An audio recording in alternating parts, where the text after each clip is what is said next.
Hello and welcome back to the Alnwick Castle Podcast. I'm Daniel Watkins. And I'm Deborah Beecroft.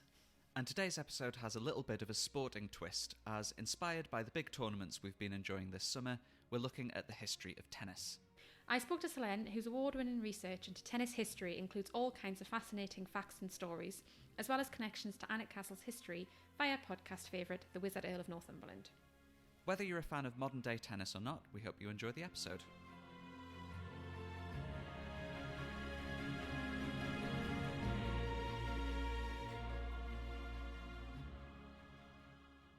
So, we're very happy to welcome Selene to the Alnwick Castle Podcast. Thank you for coming to talk to us about tennis. How are you? Thank you very much for having me, Deborah. I'm great, thank you very much. Good, thank you. So, first of all, could you tell us a little bit about your research and what's it all about? Yeah, of course. So I would say that the best way to describe my research is that I'm extremely passionate about both sport and gender as well, and how gender interacts with sport in the historical past. I have in the past researched, of course, tennis, and more specifically, I have researched tennis in the 17th century and how it related to masculinity. So how tennis was represented in a variety of different mediums, such as sports manuals, theatre, print, and how these representations of tennis could tell us something about the early modern perceptions of masculinity. In terms of the sport in the 17th century, what was it like? How different is it from today? So, in terms of tennis in the 17th century, it is important to note that the 17th century version of tennis is not the same sport that we nowadays call tennis. Mm-hmm. These are two different sports nowadays, which are, on one hand, real tennis, which has existed since the medieval period and still exists today, and then we also have lawn tennis. So when I'm referring to tennis in the past, I am talking about real tennis, while usually when we think about tennis, we are talking about the lawn tennis, which was invented in the Victorian period. And what is the difference in terms of what they actually had to do? So what makes it real tennis? So the main difference is that real tennis is an indoor sport, while lawn tennis is an outdoor sport. So real tennis, which sometimes is called royal tennis or court tennis as well nowadays, was played in an indoor court. It was an asymmetrical court, so you could actually use every single wall to bounce the ball. It had on one side a roof that actually protruded into the court with a gallery so that people could see the sport up close. And the gallery was also used in the sport itself. So when you're serving the ball, you'd actually have to hit the gallery in order for it to be a valid service. And if anybody wants to see an example of a real tennis court, you don't have to go too far out of this country to find one, isn't that right? No, there's plenty of them. For example, I would say that the closest one to Alnwick probably is the one in Newcastle, which is in Jesmond. But we also have courts, for example, in Hampton Court, in the Hampton Court Palace, and also Falkland Castle as well. So there's plenty of examples of courts in Britain that are still used nowadays if you want to try to play real tennis as well. Have you ever tried to play? Actually, I haven't, which is a terrible thing to say since I've researched about it so much, but I have never played it. But what I've heard is that every single real tennis club is really eager to have new members. So I would say if anyone thinks that the game is interesting or would like to have a try, please do. I think they will be very, very happy to have you. So you mentioned your research included looking at the masculinity connected to tennis. Can you tell us a little bit about what you found out and how that does relate to tennis? Yes, I can. I can say it. I can try to explain it in a shorter version, because just bear in mind I've written about 12,000 words about this subject.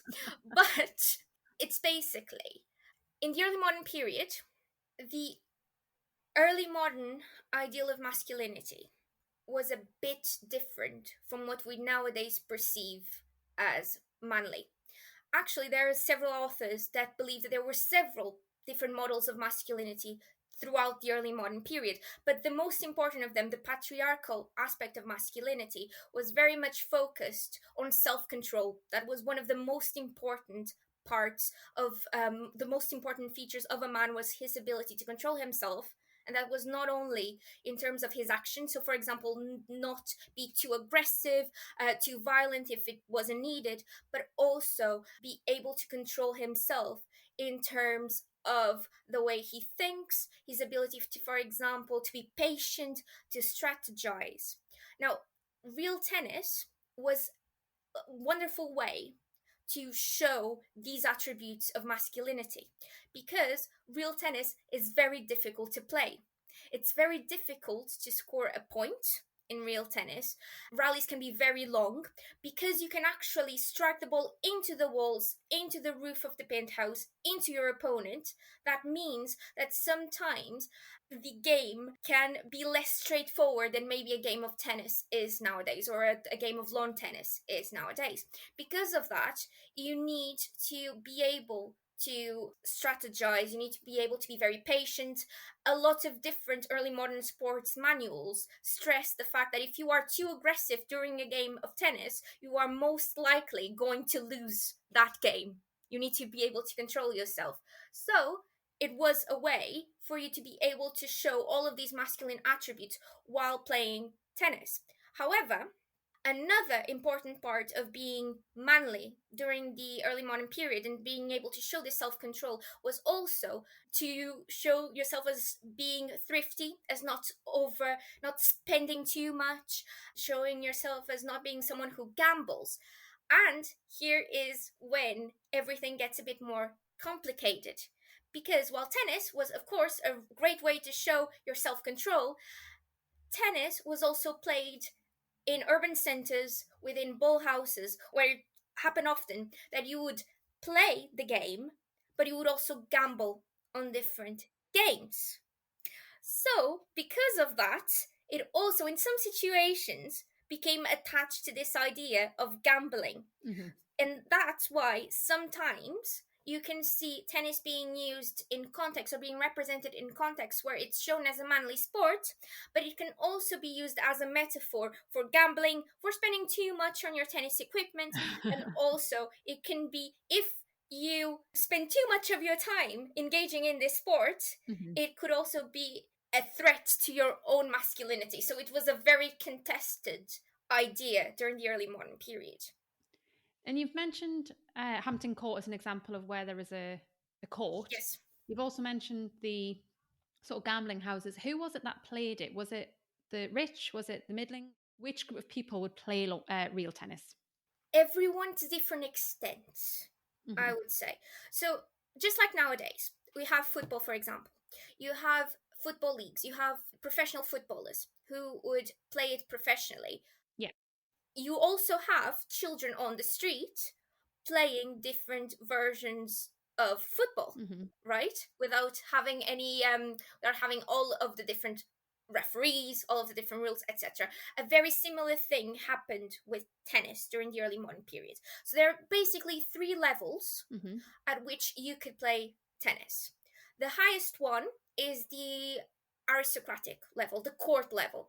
Tennis was a very common sport in court, and this all began because of the St family in Italy. They became patrons of the sport in the 1500s, and then from their court the game then spread throughout Europe.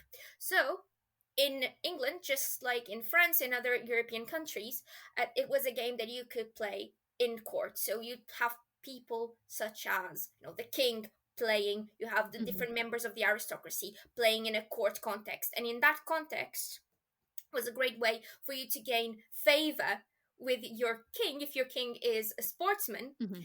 It would be very easy for you to gain favor by showing that you are interested in the sport as well. Then we have the middle level, so we have the ball houses.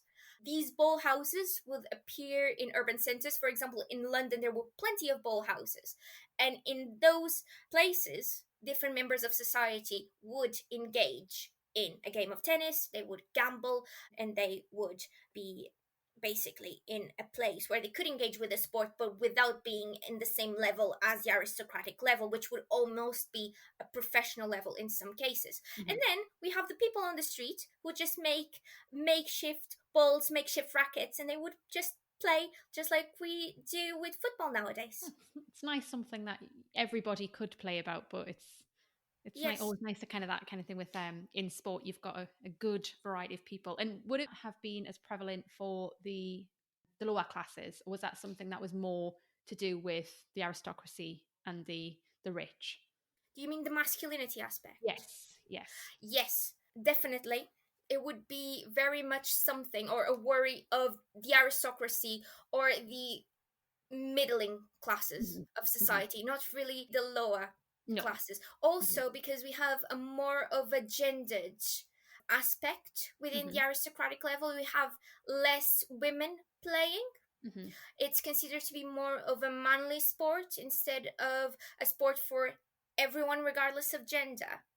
And also because it's not the lower class aspect, the tennis that is played on the street, it's not going to be as regulated as the other levels. So in that case, women could engage with it, and it won't be as well recorded as the other aspects. So we have to bear in mind, most of my research was about the representations of tennis, so how tennis is portrayed, how tennis is written about. People in the early modern period, unfortunately, won't really write about how the people on the street are playing tennis.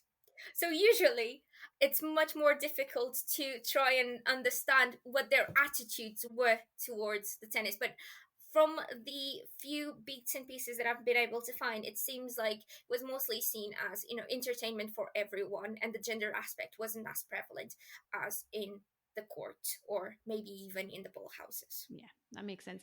And in terms of the type of records that you found, what kind of records did you find, and were you surprised about how much or how little information you could find during your research? The ones that provide probably the most information about the sport itself and how it's played are either sports manuals or conduct manuals. We have to bear in mind that I'm looking at the 17th century. The printing press already exists, so it's easier to just for anyone to some extent to write a book about games and to have it printed and have it available to several types of people. So in those cases, in the case of the conduct manuals and in the case of the sports manuals, we have plenty of information about how the game is played. But also we can also see some of the attitudes towards the game. So in the conduct manuals, we can see things said such as, this is a great game for young men to help them stay healthy, to show all of these great attributes, but also be careful not to start gambling away all of your money on these. So we can start seeing some of the attitudes in those. And then we have, for example, account books. So we can see, for example, the account of James II when he was Duke of York. We can see that he played quite a lot of tennis between the years of 1647 and 1648, so around that time. So we can see how much people were spending on the game. We can see how many games were played per month, etc. And then we also have, for example, mentions of tennis as jokes in plays. For example, in Shakespeare, in Much Ado About Nothing, we have a reference to tennis, for example, but in plays, we usually only have one reference to tennis per play. So we have to look at the other types of records to see the attitudes towards the game so that you can start understanding the different jokes and how these references could be found funny or not. And then we also have, last but not least, visual representations of the game. For example, people that have chosen to have their portraits taken with a tennis racket, or satirical prints showing a tennis racket somewhere. But again, we kind of need, because it's a game and it's sometimes not very well researched, we really have to take all of these different sources and try to piece together to try and figure out what the author was trying to tell us with that little tennis racket. So you've mentioned James II. Yes. What are there other examples of other famous men in history who would play tennis? Yes. Usually, it's considered that the person that popularized the game in England was, of course, Henry VIII. So he would play tennis quite often, and we have the court in Hampton Court, the tennis court in Hampton Court, because of him. So it's still being used because he was a very much prolific tennis player. We also have Mary Queen of Scots, for example. She's one of the few women that have been recorded as being tennis players.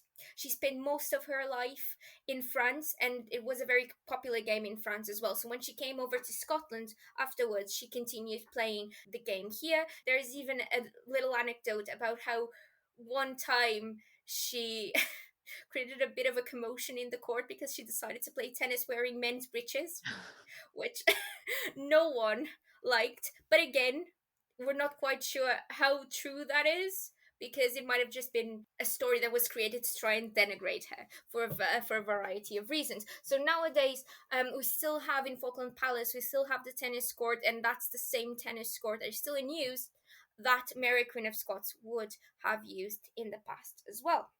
When it comes to Alnwick Castle, we also have a bit of a connection with tennis because of our 9th Earl of Northumberland, Henry Percy, also known as the Wizard Earl. As you already know, Deborah, he was he was implicated in the gunpowder plot, which meant that he spent quite a few years in the Tower of London. But there are records of him in the Tower of London being allowed to have access to facilities to play tennis. So while he was in the Tower of London, he was allowed to play tennis, and he was really, really interested in the game. So much so that he had plans to, after his release, he wanted to create a tennis court in Syon House, which actually never happened. Mainly because, as part of his release agreement, he wasn't allowed to live further than 30 miles away from Petworth. Mm-hmm. So he did have plans to create a court in Syon House, never created it. But while he was in the Tower of London, he got one of his clerks to create the Petworth list in 1615. And that list was a list showing 14 tennis courts in London, mm-hmm. and the different dimensions of these courts, which he was going to use as inspiration to create this court in Syon House as well. So we still have proof of a member of the Percy family was very much engaged in the game, so much so that he wanted to have his own tennis court. There were tennis courts at Petworth House though, so I'm sure that he played a lot of tennis even after his release. And the account books that I made a reference to earlier, the account books of the Duke of York, are actually part of the Petworth House archive nowadays. It's 11 pages of just the different expenses of the Duke of York related to tennis. And during that time, and this is another connection with the Percy family, I believe that this was around the same time when Charles I's children, including, of course, James, Duke of York, were being watched over by the 10th Earl as well in London. So the Duke wasn't actually playing tennis at Petworth, even though the archives are part of the Petworth archive. He was playing them in London, but around this time he was being watched over by the 10th Earl Algernon as well. What do you think you can tell about the 9th Earl because of his love of tennis? Do you think this would link in with what you were talking about in terms of the masculinity of tennis and what you were expected to do and what traits you should have because of this? Do you think that makes a difference, or does that cloud what you think of who the 9th Earl was? That's actually a great question. That could actually be something that I explore later in my research as well. But out of the top of my head, the 9th Earl was very much a man of the Enlightenment, almost an early man of the Enlightenment. He was really interested in alchemy. He was really interested in science, so much so that he was known as the Wizard Earl, mm-hmm. as a bit of a nickname by everyone around him.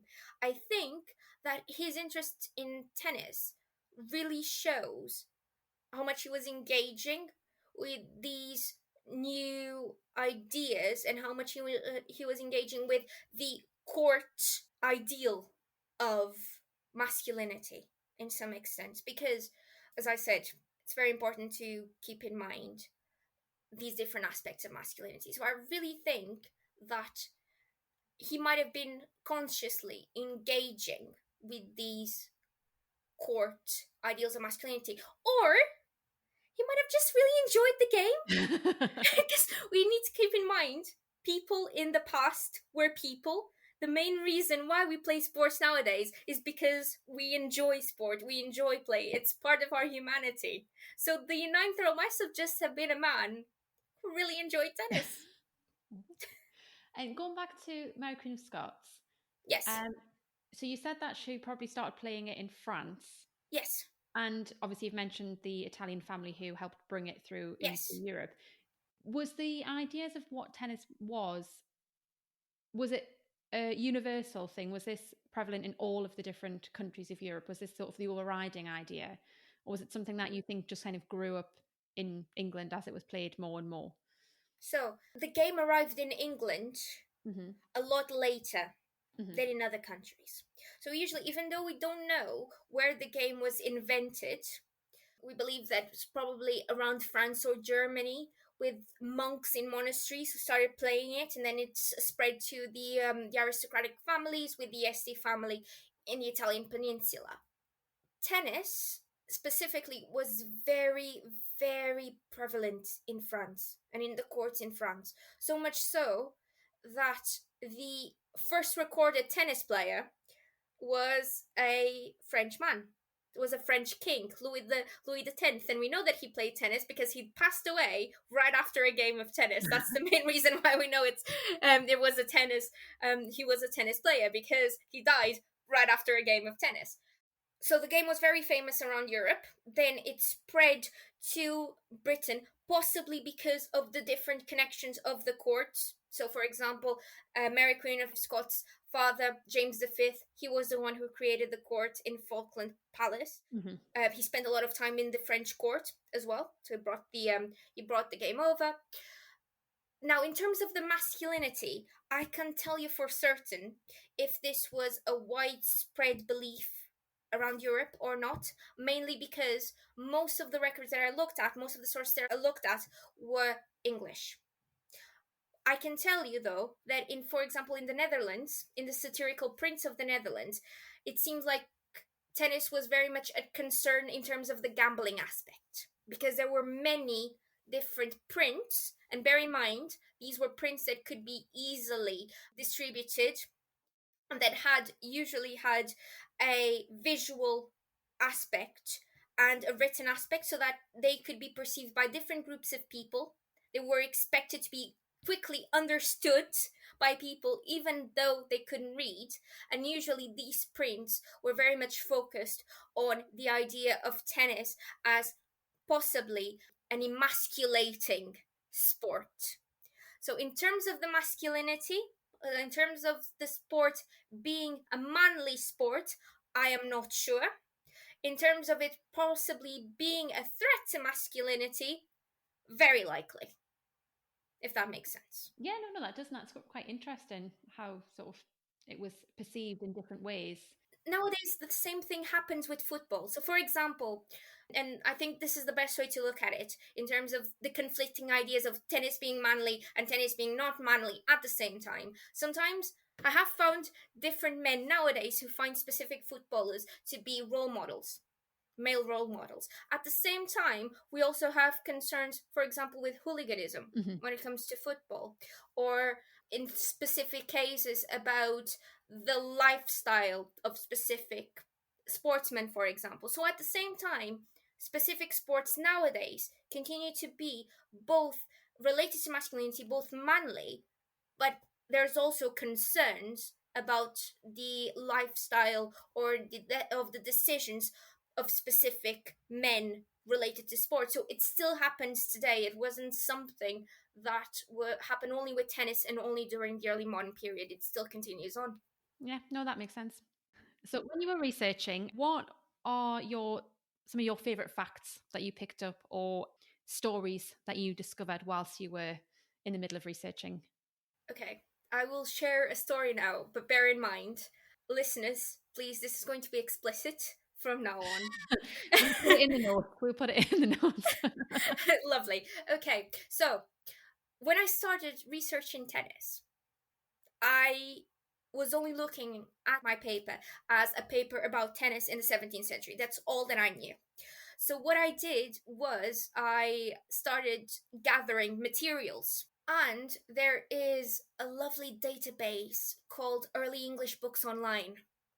And what I did was I just wrote tennis, and then I just set it to the 17th century. This is the beauty of researching history in the 21st century. That's all that I did. And what happened was that all of these different plays started popping up in the database, and I thought, that's interesting. Let me start looking at these. And one of the first ones that I saw was a play by John Lilly called Midas. And this play was, it's not a very famous play nowadays, but the playwrights are quite famous. It's a retelling of the story of King Midas. Mm-hmm. But what's really interesting is that there's a subplot about two servants in that play as well. And in one of the interactions between these two servants, they are talking about their mistress, their young mistress. And one of the servants is really, really attracted to her, while the other one finds her a bit revolting. So one of the servants says that she has a head as round as a tennis ball, which is meant to be an insult, by the way. And the other one says something like, "Oh, I wish that my bed was a hazard, so that she could lie there among other balls." Now, a hazard site in tennis is the side opposite to the serving side. So you always serve from the serving side, and then the ball lies down in the hazard side. So what I was looking at was basically a 17th century sexual innuendo related to tennis. And that's what inspired the entirety of my dissertation. I just thought, this is amazing, because that meant that anyone, because this play was supposed to be shown to anyone, that meant that people around had enough knowledge of how you play tennis to be able to understand the joke. And that's what I found absolutely brilliant, was that it meant that tennis was so popular among different groups of people that they were meant to get the joke. Mm-hmm. And that started making me think about, wait, what does that have to do with, sexuality? What does that have to do with masculinity? Do we have a link here? Was the innuendo repeated in other plays? Is that something that you had to struggle through? Or was it just that one instance? Not specifically. This one, not specifically. You have to give this to Lily. This was definitely Lily's joke, and it's a brilliant joke. But then we have several instances in other plays of the expression stuffing tennis balls with beads. Mm-hmm. So, for example, in Much Ado About Nothing, different characters are talking about one of the characters of the play, and they are talking about how his facial hair is now stuffing tennis balls. And the idea in that joke is that because he fell in love with a woman, he became less manly. And the beard was one of the most important parts of, or one of the most important symbols of masculinity during this period. So in a way, he is shoving his beard to stuff it into tennis balls, and the idea is that he's becoming less manly because he's choosing to ignore his masculinity to follow this woman. Mm-hmm. So there are other instances of tennis being used in a sexual matter, but Lily's one is definitely my favorite one. It's brilliant.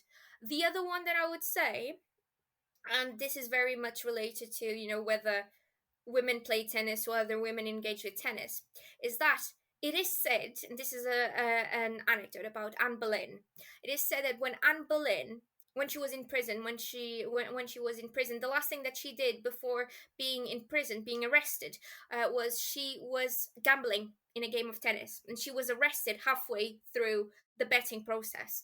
And apparently, she left yelling about how if she was arrested, she wouldn't be able to collect her winnings. So her main issue at the time was she wouldn't be able to get her money. So again, that's first evidence that women were gambling. So they were engaging in tennis, even if not playing, they were still engaging in tennis. But bear in mind that this could be a way to just keep on denigrating Anne Boleyn's image, because gambling, of course, it wasn't okay for men to do, but it was even worse if you were gambling as a woman. So yeah, I would say those are my two favorite tennis facts. And I suppose with the reference to Anne Boleyn and the reference to Mary Queen of Scots, these would have been written so much later. Yes. When the image of those women were at their lowest, probably, or to try and keep them down. Exactly.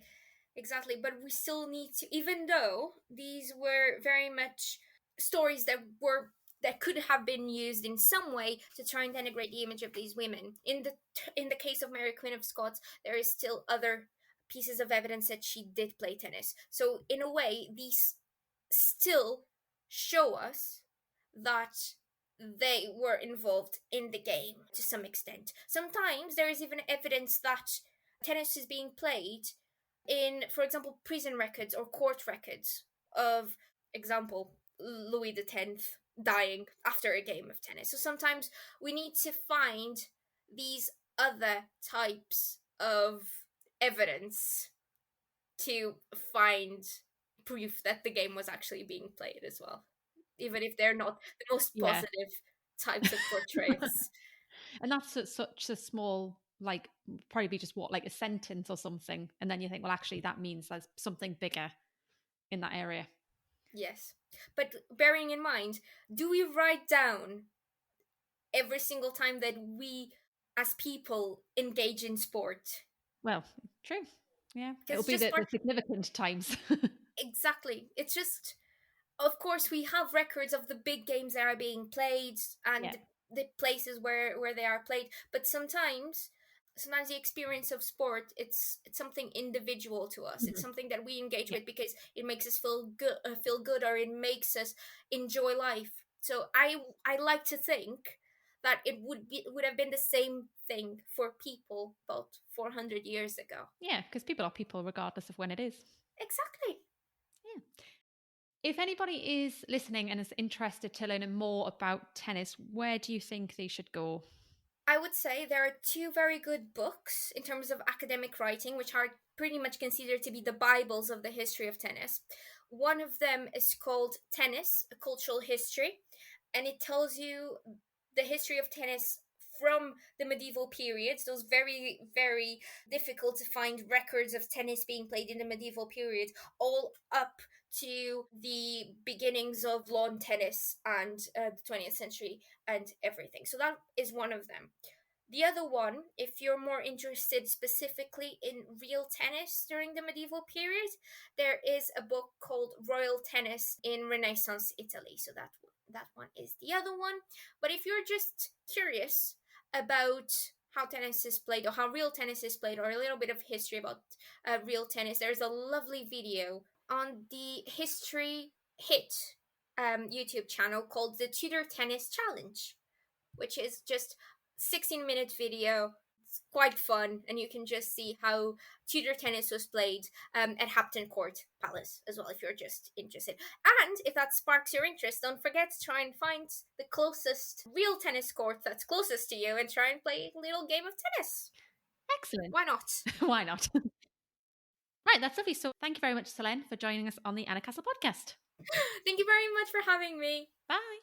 Bye. I hope that was good.